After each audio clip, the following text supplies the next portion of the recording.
Hello everybody, this is JW Najarian with the Commercial Real Estate Professional Investors Group. With me is Leonard Manriquez from the Commercial Real Estate Distressed Assets Association, and we're at the GreenPearl Real Estate Distressed Assets Summit, and we're here with the head of that summit from GreenPearl. We have Ryan Slack. How you doing, Ryan? Good. Thanks for having me. Thank you. Thank you for coming. Thank you for having us here. This has been a great day. We've got great interviews, and as always, you put on an excellent event.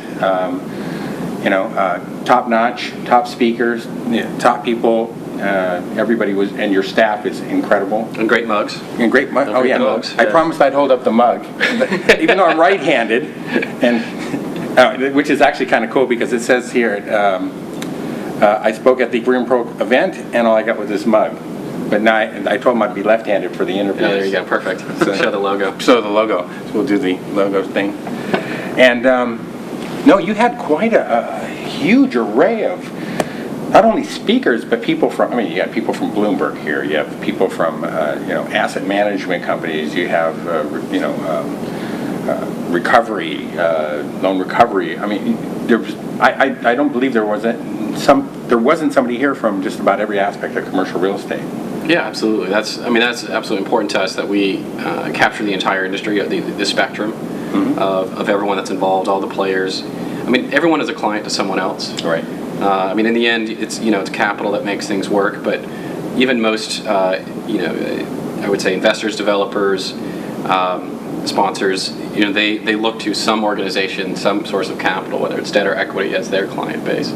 So, there's definitely a circle of life when it comes to, the capital in the real estate industry. And so everybody benefits when they come to an event like this, regardless of what they do. But at the same time, we try very hard to make sure that 2/3 of everyone here, is a principal that owns or controls assets. Whether it's access in like a receiver or a special servicer, or a bank, or a workout specialist at a bank, right. Or it's actually asset managers, the acquisitions principals, disposition principals are pretty much the same these days. Transaction professionals who represent, these funds, whether it's the smaller $20 to $50 million funds or some of the, the $500 million and up funds that, have appeared in the last few years to pursue opportunities. Right.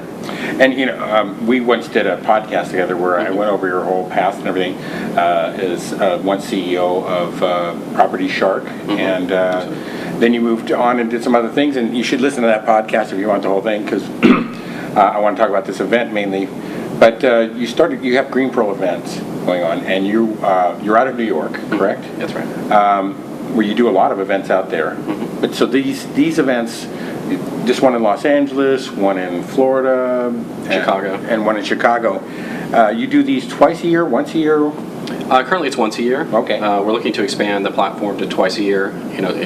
Twice in California, twice in the Midwest, twice in the Southeast. One of the things, if you only come once a year, people kind of forget who you are. Conferences are valuable, but not everyone necessarily remembers who put on a specific conference. Right.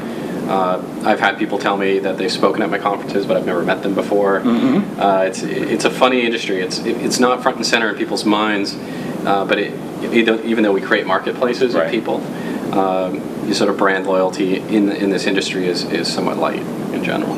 Okay, and you also don't take the Distressed Assets Summit from state to state to state. Each one of them has its own topic.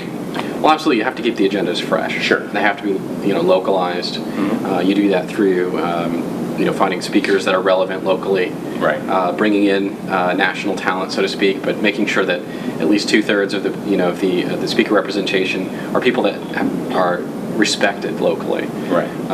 And that said, also the agenda needs to be very much targeted towards the local market. So we're doing Chicago in May.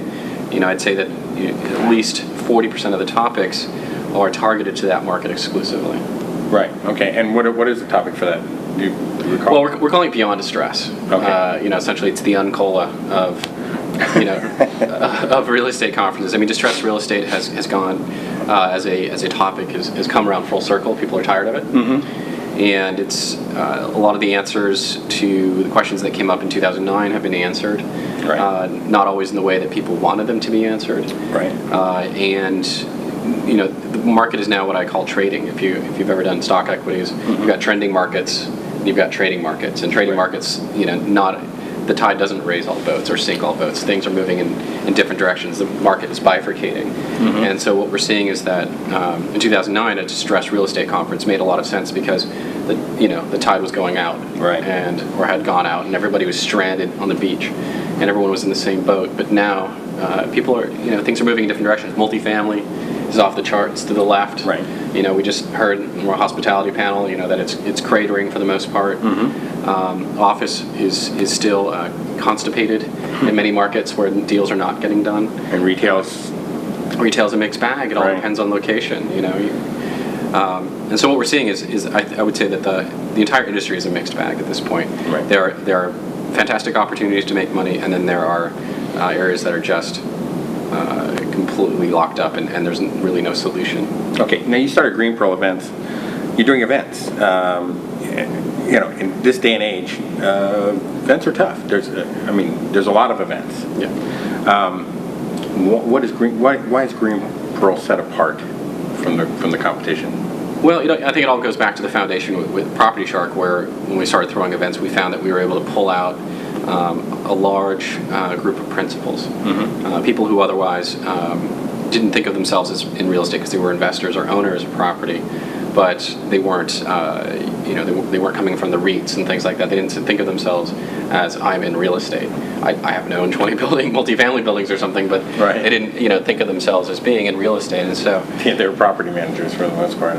Well, they were owners. A lot of them, very high net worth individuals, and what we've done is we've expanded more and more into institutional capital, and we just stay true to the, to the very important strategic theme that 2 out of every 3 people at our events needs to be someone who owns or controls assets. Whether it be cash, whether it be property, whether it be notes, and so long as that is true, then when you're listening to panelists or whether you're networking, you're going to find that let's say you're a principal, you're going to find that 2 out of every 3 people is really a peer or someone that you can respect or look up to or learn from because they're doing something. Maybe you can work with them in a JV relationship. Maybe you end up investing with them, or they with you.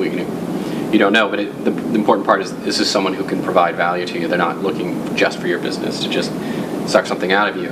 And if you look at it from the service provider's perspective, if 2 out of every 3 people is a potential client, you're happy too. And what we try to avoid are what we call broker fests, where you're throwing an event that's educational, that attracts a lot of people who are real estate professionals, but they really aren't contributing to the to each other's networks in terms of deal flow, in terms of opportunities. People don't leave much better than they came. Whereas we like our events to be sort of step change moments for people, where there's a very high possibility that they're going to meet someone that's going to lead to business. It sounds counterintuitive. Let's face it, numbers make you money, so it's harder to get the type of quality people you want at the events. How do you deal with that? We go directly to people to invite them personally. We do a lot of networking, and like in the true sense, of getting referrals and talking to those people and really getting to understand them and their businesses. A lot of these, a lot of the other conference companies, I'd say, come from either publishing. Or they come from sort of these. They have these sort of multifaceted conference, I guess, organizations where they do pharmaceuticals, they do military, finance, real estate, and they got a 23-year-old who's kind of slapping together a real estate event who doesn't have a real estate background. And oftentimes what they do is they end up listening to the noisiest speakers and just getting them on panels, and so you end up with panels that are not particularly strong. And that really drives away, I think, the valuable attendees. Your panels are strong. Your panels are really strong, and I think that's part of the reason for your success. The speaker quality here is huge, and I noticed you do mostly panels, which is a lot of people don't like to speak on their own, and frankly, well, you're asking a lot of somebody who. Who is highly respected and very busy to prepare, say, like a keynote. I mean, that is asking a lot. And we do have keynotes, but for the most part, it's important to get them there, to get the valuable information they have out into the open, Right. but also have them be there and make themselves available to the attendees, and to the other speakers. Right. It's really just it's an in-person marketplace. The content is extraordinarily important, but it's really the people that makes the whole thing work. And you have a lot of great networking here, and I like the tables you put together with the different subjects. That was really good. The lunch round tables. Yeah, actually, it was one of those things that I looked at. I went, oh, that'll be interesting, and then I didn't think it was long enough. Yeah, it would have been fun to even do it. Absolutely. Absolutely. So that's great stuff. And I noticed you only. I don't think you ever do the 2-3 day events, do you? You do 1 day events. So you're not burned out and tired out, but no, I mean that's out of respect for people's time and their wallets. With a 3-day event, those are typically national events. So you typically have people, they have the cost of the conference, they have the cost of hotel, meals that are usually more expensive because they're traveling, the flight itself. You're asking people to contribute, 2-3 days of their lives. It kind of ruins the week perhaps, and so the hurdle in terms of the ROI that they need out of an event like that is extraordinarily high, and whereas I find like the shorter events, the 1 day events, it's the expectations can be a bit lower, and that way we can get people in because we're a relatively young company. Right. Get people in to actually learn about GreenPearl and what we can do for them, and I see it in the future when we're more established, a 2 to 3 day event would make a lot of sense. Right. I think right now it would be suicide. I think by the 3rd day, the place would be empty. And you're going to be putting these meetings. You put your meetings online. We do. We record and post. And I believe are they free to the general public? Yeah. Okay. And you're not afraid that might undermine people coming to the event? No, I'm not. I think at this stage of our growth, like any young company, you need to give away a lot. You need to give before you get. It's not important to try to capture every piece of value. Right. It's important for people to actually browse our website and see what are the things that we do and the value that we create. And also, you just can't substitute for for not being there. Right. I actually knew the answer to this question because then you're not going to get the value of the networking. Knowing you and what you believe in, and I know you had the GreenPearl. You also have the GreenPearl site, a Ning site, and we both have that in common. We run Ning sites, and I know that you found out early on, as I did, that it's really great to have a social networking site, but it doesn't come close to being there with the in-person experience. Right. Yeah, and frankly, most of the material that people say at any given conference is out there in the public domain already. Right. For anyone who wants to, look at it, do their research. Anyone who spends a lot of time reading is going to get as much information. The real value is in the hallways, talking to people, making connections.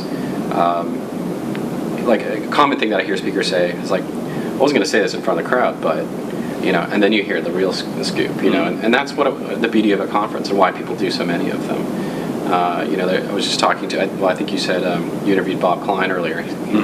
He said he's on track to do somewhere around 50 conferences this year. And he gets an extraordinary value. I mean, he's a principal as well as a service provider, but he gets extraordinary value from being a principal at these events, and he's not going to stop. It's very important to to go to conferences. It's very important to network, to be in person, and it's important to go many times because of the value of seeing someone repeatedly. You have a mastermind going on here. If you meet someone for the first time at an event, the likelihood you're going to do something together is pretty low, unless what they have to sell you is sort of an arm's length product, like a loan on a small property. But if you ever want to get into something that's more complex, you really have to develop that relationship over time, which means seeing them, perhaps as much as 7 times. I got a feeling you're not going to be surprised that there's deals going on out in No, every time there are. I mean, we always walk away with, say, 10 to 20 testimonials of people who've done business because of a particular event. Right. And it makes us very happy. It's for us, it's what drives us.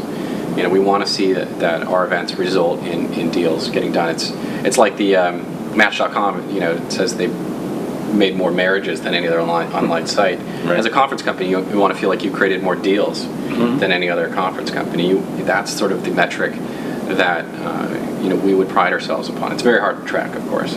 It's not like Match.com. Well, GreenPearl, putting on good events like this, I believe, and I'm sure you do too, because we've talked about this before. And in fact, the reason I put GreenPearl together, was I saw the industry was ailing, and I didn't know what to do. I figured maybe I kept hearing people saying, "Hey, I'm losing my list of people. They're all leaving the industry, and I can't find resources, or I can't find money." So I put something together. Didn't know how it was going to work to help people find resources and funding. And GreenPearl, bringing people together, helping. I think you help the industry out by keeping things rolling, keeping the news out there, keeping things going on. Where do you want to bring GreenPearl? What do you see? Where do you see it going? And what would you like to do with it? Do you see it expanding a lot more, or morphing into something else, or? We see ourselves continuing to do industry conferences. We'd like to expand into finance and law. The areas where we've had the most success, I believe, are what we call private label events, where we provide the chassis and the engine, and we put another institution or another organization's sort of skin on the vehicle. Right. Working with the Institute of Real Estate Management, we're working with Massey Natural Realty Services, and we have like 4 or 5 deals in the pipeline to do what we call white label or private label events. And what we see is the extraordinary magic when you work with another organization that also has a strong brand and also has a strong list, who is not in the events industry, per se. The Institute of Real Estate Management, their job is to create property managers and asset managers and asset management organizations that are better than their peers, or not their peers, but their competition. Massey Natural Realty Services, their goal is to sell buildings, to represent sellers and sell buildings. Neither of those organizations is really fundamentally in the events business. Now, IREM nationally does produce a very fine conference once a year. But the local chapters, they're left somewhat struggling, and they produce smaller smaller events. Do you have companies, any large companies, medium sized or smaller, that want to put on an event? They don't know how, because you do. You put on the event, you get the venue, you do a lot of the marketing and all that stuff. I'm guessing, right? Yeah. Well, we have the list, we've got the marketing, we have the know-how. We know, we've got the attention of the speakers. We have the track record.